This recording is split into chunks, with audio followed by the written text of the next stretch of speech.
ឃើញហើយព្រឺក្បាលទិដ្ឋភាពសតតូចជិះតោងកង់3ឥណ្ឌាយ៉ាងគ្រោះថ្នាក់នៅស្ពានជ្រោយចង្វាតើទំនួលខុសត្រូវនឹងសុវត្ថិភាពកុមារនៅលើថ្នល់ស្ថិតនៅឯណា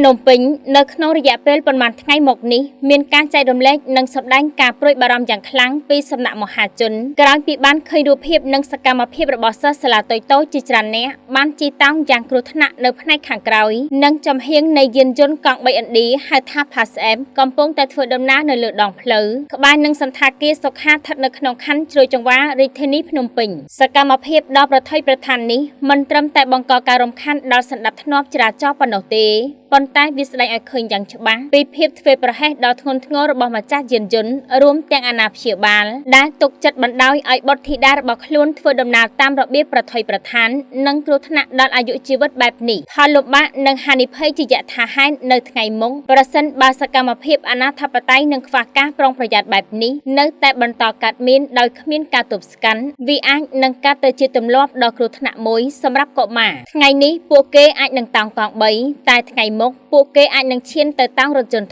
ធំឬលេងប្រថុយប្រថាននៅលើដងផ្លូវកាន់តែខ្លាំងដែលជាឫសគល់ដែលនាំឲ្យកើតមាននូវគ្រោះថ្នាក់ចរាចរណ៍ជាយថាហេតុបង្កជាសោកនាដកម្មបាត់បង់សមាជិកគ្រួសារនិងធនធានមនុស្សដ៏មានតម្លៃរបស់សង្គមជាតិទាំងវ័យក្មេងការរិះគន់ក្នុងន័យស្ថាបនានិងការដាស់តឿនចំពោះអាណាព្យាបាលសិស្សគ្រួសារគឺជាទ្រនំសុវត្ថិភាពដំបូងបង្អស់របស់កុមារការមមាញឹកនិងការងាររកស៊ីមិនមែនជាលេសក្នុងការមើលរំលងសុវត្ថិភាពរបស់កូនៗនោះឡើយមេដាបិតាគួរទៅតាមដាននិងណែនាំកូនៗឲ្យបានដិតដល់ពីរបៀបជិះកង់3ឬមធ្យោបាយធ្វើដំណើរផ្សេងៗទៀតឲ្យបានត្រឹមត្រូវនិងមានសុវត្ថិភាពចំពោះលោកគ្រូអ្នកគ្រូនៅតាមសាលារៀនមិនត្រឹមតែជាកន្លែងផ្ដល់ចំណេះដឹងទូទៅប៉ុណ្ណោះទេប៉ុន្តែក៏ជាកន្លែងអប់រំទម្លាប់និងវិន័យផងដែរលោកគ្រូអ្នកគ្រូគួរមានវិធានការអប់រំផ្សព្វផ្សាយបន្ថែមអំពីច្បាប់ចរាចរណ៍និងហានិភ័យនៃការជិះតោងឡានម៉ូតូកង់3នៅពេលដែលគ្រប់ទង់ជាតិឬក្នុងម៉ោងសិក្សានិងគួរមានវិធានការណែនាំដល់សិស្សានុសិស្សដែលចេញពីសាលាចំពោះម្ចាស់កង់